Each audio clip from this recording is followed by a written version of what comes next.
ಇಲ್ಲಿ ಇರ್ತಕ್ಕಂಥ ಶಾಸಕರ ಮಗನು ಪಾಪ ಆತನ ಶಾಸಕ ಅನ್ಕೊಂಡ್ಬಿಟ್ಟವ್ರೆ. ಅಲ್ಲಪ್ಪ, ಇಲ್ಲಿ ಅಲ್ಲಿ ವಿಧಾನ ಪರಿಷತ್ನ ಸದಸ್ಯರು ಕುಮಾರಣ್ಣನಿಗೆ ಅತ್ಯಂತ ಆಪ್ತರು, ಅನುಭವಿಗಳು ಭೋಜಣ್ಣ ಅವ್ರು ಕುಂತವ್ರೆ. ಭೋಜಣ್ಣ ಅವ್ರಿಗೆ ನಾನೊಂದು ಮಾತು ಕೇಳಲಿಕ್ಕೆ ಬಯಸ್ತೇನೆ. ಭೋಜಣ್ಣ ಅವರೇ, ನಾನು 2016ರಿಂದ ಸನ್ಮಾನ್ಯ ಕುಮಾರಣ್ಣ ಅವ್ರಿಗೆ ಚಿತ್ರರಂಗದಲ್ಲಿ ಒಂದು ನಂಟಿತ್ತು. ಅವರು ಚಿತ್ರದ ಒಂದು ಹಂಚಿಕೆದಾರರಾಗಿ ನಿರ್ಮಾಪಕರ ಕೆಲಸ ಮಾಡ್ತಾ ಇದ್ರು. ನಾನು ಚಿತ್ರನಟನಾಗಿ ಕೆಲಸ ಮಾಡ್ತಾ ಇದ್ದೆ. ನನ್ನ ಕೆಲಸ ನಾನು ಮಾಡ್ತಾ ಇದ್ದೆ. 19ರಲ್ಲಿ ಕುಮಾರಣ್ಣವ್ರು ಮುಖ್ಯಮಂತ್ರಿ ಆದರು. ಇಲ್ಲಿಯವರೆಗೂ ಸನ್ಮಾನ್ಯ ಕುಮಾರಣ್ಣನ ಆಡಳಿತದಲ್ಲಿ ನಿಖಿಲ್ ಕುಮಾರಸ್ವಾಮಿ ಎಂದಾದರೂ ಒಂದು ದಿನ ಹಸ್ತಕ್ಷೇಪವನ್ನ ಮಾಡಿರ್ತಕ್ಕಂಥದ್ದು ಇಲ್ಲಿವರೆಗೂ ಯಾರಾದರೂ ಕೇಳಿದ್ದೀರಾ?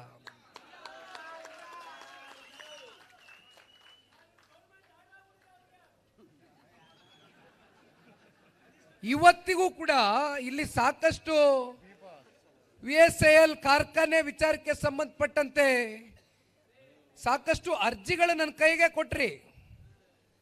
ಈ ಅರ್ಜಿಗಳನ್ನ ನಾನು ತುಂಬ ಹೃದಯದಿಂದ ಸ್ವೀಕಾರವನ್ನು ಮಾಡಿದ್ದೀನಿ. ಆದರೆ ಇವತ್ತು ಕೇಂದ್ರದಲ್ಲಿ ಬೃಹತ್ ಕೈಗಾರಿಕೆ ಮತ್ತೆ ಉಕ್ಕಿನ ಸಚಿವರಾಗಿರ್ತಕ್ಕಂಥವ್ರು ಯಾರು? ಸನ್ಮಾನ್ಯ ಕುಮಾರಣ್ಣ ಅವರು. ಈ ವಿಚಾರಕ್ಕೆ ಸಂಬಂಧಪಟ್ಟಂತೆ ನಿಮ್ಮ ಸಮಸ್ಯೆನ ಬಗೆಹರಿಸ್ತಕ್ಕಂಥ ವ್ಯಕ್ತಿ ಯಾರು? ನಾನು ಅವ್ರ ಮಗ ಆಗಿರ್ಬೋದು, ನಾನು ಮಗನಾಗಿ ಪಕ್ಷದ ಕಾರ್ಯಕರ್ತನಾಗಿ ನನ್ನ ಕೆಲಸ ಒಂದೇ. ರಾಜ್ಯದ ಉದ್ದಗಲಕ್ಕೂ ನಾನು ಇವತ್ತೇನು ಜನರೊಂದಿಗೆ ಜನತಾದಳ ಕಾರ್ಯಕ್ರಮದಲ್ಲಿ ಪ್ರವಾಸವನ್ನು ಕೈಗೆತ್ಕೊಂಡಿದ್ದೇನೆ. ಅನೇಕ ಅರ್ಜಿಗಳು, ಅನೇಕ ಸಮಸ್ಯೆಗಳು ನಾನು ಎದುರು ನೋಡಿದಂಥ ಸಂದರ್ಭದಲ್ಲಿ ಇವತ್ತು ನಮ್ಮ ರಾಜ್ಯದ 7.5 ಕೋಟಿ ಕನ್ನಡಿಗರು ಸನ್ಮಾನ್ಯ ಕುಮಾರಣ್ಣ ಅವರಿಗೆ ಅನಿರೀಕ್ಷಿತವಾದಂಥ ಬೆಳವಣಿಗೆ.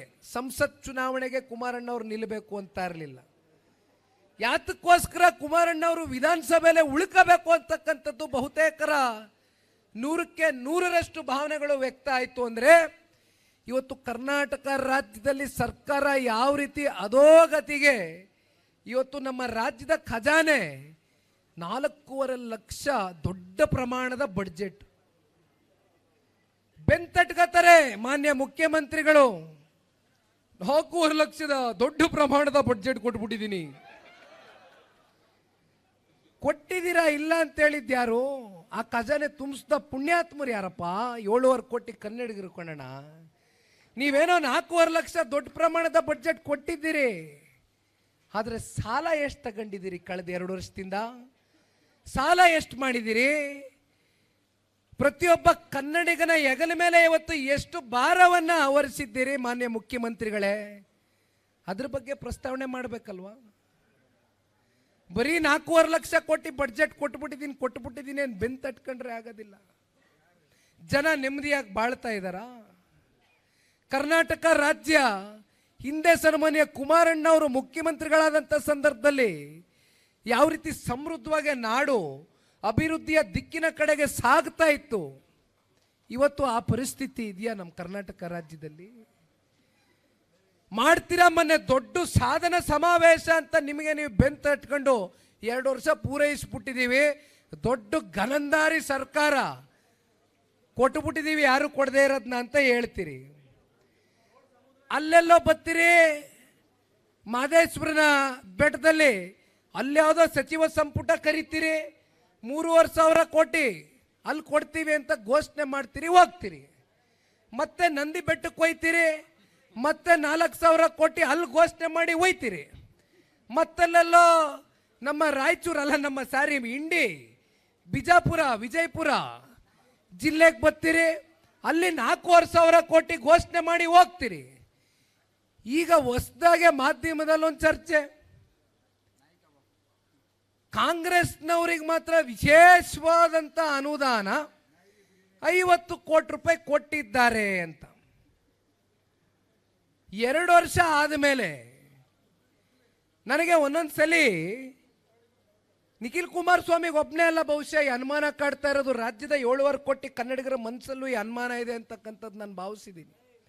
ಏನಪ್ಪ ಇದು ಅನುಮಾನ ಅಂದ್ರೆ, ಕಾಂಗ್ರೆಸ್ನ ಕೇಂದ್ರದ ನಾಯಕರು ಬರ್ತಾರೆ, ಸೂಪರ್ ಸಿಎಂ ಬರ್ತಾರೆ. ಸೂಪರ್ ಸಿಎಂ ಹತ್ರ ಪಾಪ ಕಾಂಗ್ರೆಸ್ನ ಸ್ವಪಕ್ಷೀಯರು ಶಾಸಕರುಗಳು ಹೋಗ್ತಾರೆ ಅನುದಾನ ಕೇಳಲಿಕ್ಕೆ. ಅದಕ್ಕಿಂತ ಮುಂಚಿತವಾಗಿ ಒಂದ್ ಕಡೆ BR ಪಾಟೀಲ್ರು, ಒಂದ್ ಕಡೆ ಮೊಳಕಾಲ್ಮೂರಿನ ಕಾಂಗ್ರೆಸ್ನ ಶಾಸಕರು, ಇನ್ನೊಂದು ಕಡೆ ಕಾಗೇರ್ ಅವರು ಕೇವಲ 2 ವರ್ಷದಲ್ಲಿ 5 ಕೋಟಿನೋ 10 ಕೋಟಿನೋ ಅನುದಾನ ಬಿಡುಗಡೆ ಮಾಡಿದಿರಿ. ಜನ ನಮಗೆ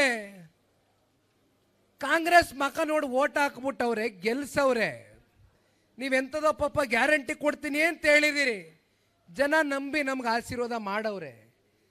ನೀವು 2 ವರ್ಷಕ್ಕೆ 10 ಕೋಟಿ ರೂಪಾಯಿ ಅನುದಾನ ಕೊಟ್ರೆ ಒಂದು ರಸ್ತೆ ಹಾಕ್ಸ್ಲಿಕ್ಕಾಗಲ್ಲ, ಒಂದು ಚರಂಡಿ ಮಾಡಿಸ್ಲಿಕ್ಕಾಗಲ್ಲ, ಒಂದು ಶಾಲಾ ಕಟ್ಟಡ ಕಟ್ಟಲಿಕ್ಕೆ ಅಥವಾ ಯಾವ್ದಾರು ಆಸ್ಪತ್ರೆ ಕಟ್ಟಡ ಕಟ್ಟಲಿಕ್ಕೆ ದುಡ್ಡು ಹೊಂದಿಸ್ಲಿಕ್ಕೆ ಆಗೋದಿಲ್ಲ. ಬೇಡಪ್ಪ, ಕೊನೆಗೆ ಒಂದು ರಸ್ತೆ ಗುಂಡಿ ಮುಚ್ಚಲಿಕ್ಕೂ ಈ ದುಡ್ಡು ಸಾಲೋದಿಲ್ಲ. ಜನ ನಮ್ಮನ್ನು ಬೀದಿಲಿ ಉಗಿತಾವ್ರೆ. ನಾವೇನಂತ ಉತ್ತರ ಕೊಡೋದು, ಮುಂದೆ ಯಾವ ರೀತಿ ಇವಾಗ ಚುನಾವಣೆ ಎದುರಿಸೋದು ಅಂತಕ್ಕಂಥದ್ದು ಅಸಹಾಯಕತೆಯಿಂದ ಚರ್ಚೆ ಮಾಡ್ತಾರೆ ಸಾರ್ವಜನಿಕ ವಲಯದಲ್ಲಿ. ಆಮೇಲೆ ಸೂಪರ್ ಸಿಎಂ ಬರ್ತಾರೆ. ಸೂಪರ್ ಸಿಎಂ ಬರ್ತಾ ಇದ್ದಂಗೆ ಹೋಗಿ ಅವ್ರ ಹತ್ರ ಕೂತ್ಕೊಂಡು, ಪಾಪ ಕಾಂಗ್ರೆಸ್ನ ಶಾಸಕರು ಯಾರ್ಯಾರು ಗೆದ್ದವ್ರೆ, ನಮಗೆ ಅನುದಾನ ಸಿಗ್ತಾ ಇಲ್ಲ, ಅನುದಾನ ಕೊಡಿಸಿ ಅಂತ ಅವ್ರ ಕಡೆಯಿಂದ ತಾಕೀತು ಮಾಡಿಸಿದ ಮೇಲೆ ಸನ್ಮಾನ್ಯ ಸಿದ್ದರಾಮಣ್ಣ ಅವರ ಕಣ್ಣು ತೆರೆದಿದೆ. ಕಣ್ಣು ಯಾರ ಮೇಲೆ ತೆರೆದಿದೆ? ಕಾಂಗ್ರೆಸ್ನ ಶಾಸಕರ ಮೇಲೆ ತೆರೆದಿದೆ. ಸದ್ಯಕ್ಕೆ ಮೇಲ್ನವ್ರ ಮೇಲೆ ತೆರೆದು ಬಹಳ ದಿನ ಆಗೋಯ್ತು. ಆ ತೆರೆದುನೇ ಮೇಲ್ನವ್ರ ಮೇಲೆ ಕಣ್ಣು. ಆ ವಾಲ್ಮೀಕಿ ಸಮುದಾಯದ ನಿಗಮದ ಹಣ ತೆಲಂಗಾಣಕ್ಕೆ ಹೋಯ್ತು ಚುನಾವಣೆ ನಡೆಸೋದಕ್ಕೆ, ಬಳ್ಳಾರಿಗೆ ಹೋಯ್ತು, ರಾಯಚೂರಿಗೆ ಹೋಯ್ತು, ಎಣ್ಣೆ ಅಂಗಡಿಗೆ ಹೋಯ್ತು ಅಂತಾರೆ ನಮ್ಮ ಕಾರ್ಯಕರ್ತರು. ಹಿಂಗೆ ಸ್ವೇಚ್ಛಾಚಾರವಾಗಿ ಇನ್ನು ಬಹಳ ಡೆಪ್ತ್ ಆಗೋಯ್ತು ನೀವು ಹೇಳಿದ್ದು. ಈ ರೀತಿ ನಮ್ಮ ರಾಜ್ಯದ ಜನತೆಯ ತೆರಿಗೆ ಮೂಲಕ ಕಟ್ತಾ ಇರ್ತಕ್ಕಂಥ ಹಣ, ಉಸಿರಾಡ್ತಾ ಇರ್ತಕ್ಕಂಥ ಗಾಳಿ ಒಂದನ್ನು ಬಿಟ್ಟು ಬೇರೆ ಇನ್ನೆಲ್ಲದರ ಮೇಲೆ ತೆರಿಗೆಯನ್ನು ಬಡ್ದವ್ರೆ. ಈಗ ಹೊಸದಾಗೆ ಪಾಪ UPI ಟ್ರಾನ್ಸಾಕ್ಷನ್ ಮೂಲಕ ಕೆಲವೊಂದಷ್ಟು ನಮ್ಮ ಬೇಕ್ರಿಗಳು, ಸಣ್ಣ ಪುಟ್ಟ ವಹಿವಾಟುಗಳು ಮಾಡ್ತಕ್ಕಂಥ, ವ್ಯಾಪಾರ ಮಾಡಿ ಜೀವನ ಸಾಗಿಸ್ತಕ್ಕಂಥ ಬೇಕ್ರಿ ಮಾಲೀಕರುಗಳು, ಬೀದಿ ಬದಿ ವ್ಯಾಪಾರಿಗಳು ಏನು ಡಿಜಿಟಲ್ ಇಂಡಿಯಾ ಅಂತಕ್ಕಂಥದ್ದು ಕ್ರಿಯೇಟ್ ಮಾಡಬೇಕು ಅಂತಕ್ಕಂಥದ್ದು ದೇಶದ ಗೌರವಾನ್ವಿತ ಪ್ರಧಾನಮಂತ್ರಿಗಳು ಸಂಪೂರ್ಣವಾಗಿ ಬ್ಲ್ಯಾಕ್ ಮನಿಯನ್ನು ನಿರ್ಮೂಲನೆ ಮಾಡಬೇಕು ಅಂತಕ್ಕಂಥದ್ದು ಅವ್ರ ಕನಸೇನಿದೆ. ಅದಕ್ಕೆ ಪಾಪ ಅವರು UPI ಟ್ರಾನ್ಸಾಕ್ಷನ್ ಏನು ಮಾಡಿದ್ದಾರೆ, ಏನು 40 ಲಕ್ಷ 30 ಲಕ್ಷ 20 ಲಕ್ಷ ಏನು ಆದಾಯ ಅವ್ರ ಪ್ರಾಫಿಟನ್ನು ಬುಕ್ ಮಾಡಿರ್ತಕ್ಕಂಥದ್ದಲ್ಲ, ಟರ್ನ್ ಓವರ್ ಅವ್ರದ್ದು ವರ್ಷದಲ್ಲಿ ಆಗಿರ್ತಕ್ಕಂಥದ್ದು. ಮತ್ತೆ ಇವತ್ತು ರಾಜ್ಯ ಸರ್ಕಾರ ಏನು ಮಾಡಿದ್ದೀರಿ ಪಾಪ, ಏನು ಮಾಡಿದ್ದೀರಿ? ಅವ್ರ ಮೇಲೆ GST ಹೊರೆಯನ್ನು ಹೊರಿಸ್ಲಿಕ್ಕೆ ಮಾಡ್ತಾ ಇದ್ದೀರಿ. ನಾನು ಇದ್ರ ಬಗ್ಗೆ ಇವತ್ತು ಮಾಧ್ಯಮದಲ್ಲಿ ಮಾನ್ಯ ಮುಖ್ಯಮಂತ್ರಿಗಳ ಪ್ರಶ್ನೆ ಕೇಳೋಣ ಅಂತಕ್ಕಂಥದ್ದು ನಿರ್ಧಾರ ಮಾಡಿದ್ದೆ. ಬೆಳಗಿನಿಂದ ಸುದ್ದಿ ಕೇಳಿದೆ ಮಾಧ್ಯಮದಲ್ಲಿ. ಈಗ ಬೀದಿ ಬದಿ ವ್ಯಾಪಾರಿಗಳು, ಸಣ್ಣ ಪುಟ್ಟ ವಹಿವಾಟು ಮಾಡ್ತಾ ಇರ್ತಕ್ಕಂಥ ಬೇಕರಿ ಮಾಲೀಕರು ಬೀದಿಗಿಳಿದು ಕಪ್ಪು ಬಾವುಟ ಪ್ರದರ್ಶನ ಮಾಡಿದ ಮೇಲೆ ಮಾನ್ಯ ಮುಖ್ಯಮಂತ್ರಿಗಳ ಕಣ್ಣು ತೆರೆದಿದೆ. ಇವತ್ತು ಯಾವ ಮಟ್ಟಕ್ಕೆ ಕರ್ನಾಟಕ ರಾಜ್ಯವನ್ನ ಕೊಂಡೊಯ್ತಕ್ಕಂಥ, ಇವತ್ತು ನಮ್ಮ ನಾಡು ಸಂಪತ್ತು ಭರಿತವಾದಂಥ ನಾಡಿದ್ರೂ ಕೂಡ ಇವತ್ತು ಯಾವ ಹಂತಕ್ಕೆ ಈ ಕಾಂಗ್ರೆಸ್ನ ಆಡಳಿತ ಎಲ್ಲವನ್ನ ಸಂಪೂರ್ಣವಾಗಿ ಅಭಿವೃದ್ಧಿ ಅಂತಕ್ಕಂಥದ್ದು ಶೂನ್ಯ ದಿಕ್ಕಿಗೆ ತಗೊಂಡೋಗಿರ್ತಕ್ಕಂಥದ್ದು ನಾವು ನೋಡಿದ್ದೇವೆ. ಸ್ವಾದಿಷ್ಟತೆಯ ಸ್ವಾದ, ತಾಜಾತನದ ಆಹ್ಲಾದ, ಉತ್ತಮ ಆರೋಗ್ಯ ಮತ್ತು ಹೆಚ್ಚಿನ ರೋಗ ನಿರೋಧಕ ಶಕ್ತಿಯ ವೃದ್ಧಿಗೆ ಈಗ ನಿಮಗೆ ಸಿಗುತ್ತಿದೆ ಉತ್ತಮ ಗುಣಮಟ್ಟದ ಪೌಷ್ಟಿಕಾಂಶ. Shri Vaidik millet health mix, ಇದು ಸಿರಿಧಾನ್ಯಗಳ ಸಂಪತ್ತು.